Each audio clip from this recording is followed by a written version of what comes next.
नमस्कार, तुम्ही पाहत आहात आपलं मलकापूर न्यूज. आपलं मलकापूर न्यूज मध्ये आपलं स्वागत आहे. श्रीमती सुनेत्रा अजित पवार.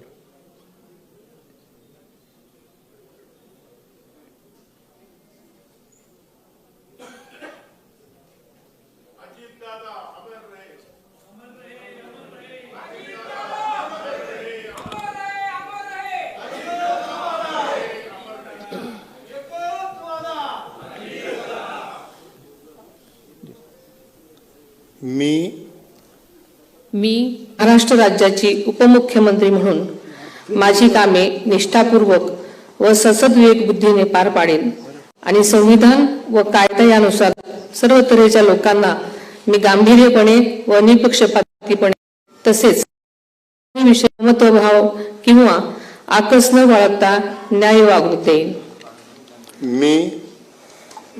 मी सुनेत्रा अजित पवार गांभीर्यपूर्वक प्रतिज्ञा करते की महाराष्ट्र राज्याची उपमुख्यमंत्री म्हणून माझ्या विचारार्थ येईल किंवा मला ज्ञात होईल अशी कोणतीही बाब अशी उपमुख्यमंत्री म्हणून माझी कामे पार पाडण्यासाठी आवश्यक असेल ते खेरीज करून एरवी मी कोणत्याही व्यक्तीला किंवा व्यक्तींना प्रत्यक्षपणे वा अप्रत्यक्षपणे कळवणार नाही किंवा त्याच्याकडे उघड करणार नाही.